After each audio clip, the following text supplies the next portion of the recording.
Isang mapagpalang gabi po sa ating lahat. Muli ako si Mia Sebastian and welcome to our daily devotion with Pastor Russell Ocampo. And today our devotion talks about the Lordship of Christ over all our service.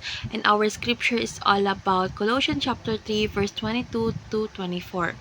So NI version, slaves, obey your earthly master in everything and do it not only when their eye is on you and to curry their favor, but with sincerity of heart and reverence for the Lord. Whatever you do, work at it with all your heart as working for the Lord, not for human masters, since you know that you will receive an inheritance from the Lord as a reward. It is the Lord Christ you are serving. Sa AS&D version naman, mga alipin, sundin ninyo ang iyong mga amo dito sa lupa sa lahat ng bagay.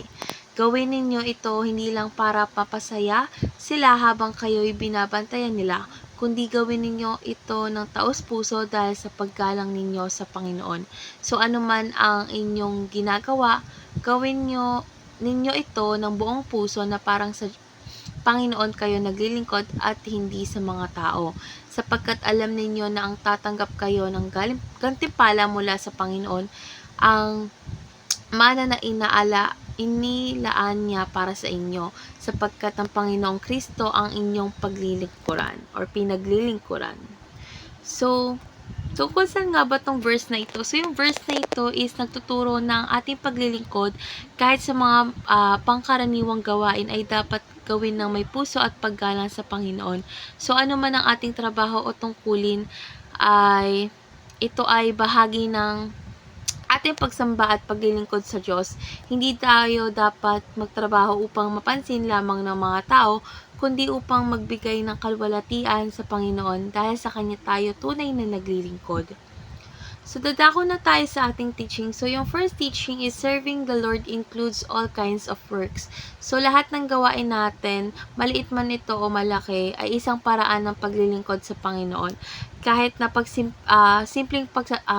simpleng pagdarasal mo lang bago kumain, pagkatapos maligo, ganyan, is paglilingkod na yan sa ating mahal na Diyos. Second is serving the Lord must come from the heart. Yung paglilingkod dapat natin is taos-puso, yung walang pag-aanilangan, kasi hindi lamang dahil sa panlabas na obligasyon nito, kundi bilang pagsamba sa Diyos. Last teaching is serving the Lord comes with its own reward. Yung Panginoon, ang Panginoon kasi ang magbibigay ng tunay na gantimpala sa mga naglilingkod sa Kanya ng buong puso. Dadako na tayo sa ating application. Yung first application is redefine our concept or worship and service. Dapat natin pag-isipan nating muli ang kahulugan ng pagsamba at paglilingkod, dahil hindi ito limitado sa mga activities or aktibidad sa simbahan, kundi kasama ang ating pang-araw-araw na gawain. Second is submit all our works under the Lord Jesus. Ano man ang ating gawin o propesyon, dapat ialay natin ito bilang paglilingkod sa ating mahal na Panginoon. Last application is use our work to make this world a better place. Dito sinasaad na gamitin natin ang ating mga gawain upang magdala ng pagbabago at kabutihan sa mundo bilang bahagi ng ating layunin bilang mga tagalingkod or lingkod ni Kristo.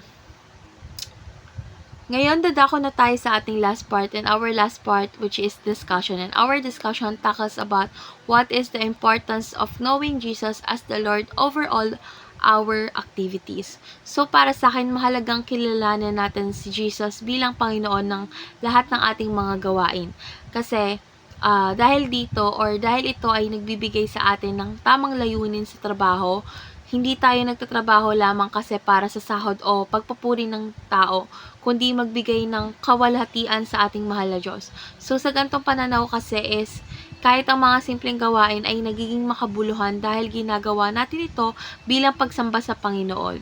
Ito rin is nagbibigay ng tunay na kapayapaan at kagalakan dahil alam natin ang Diyos ang gaganti sa ating mga pagsisikap.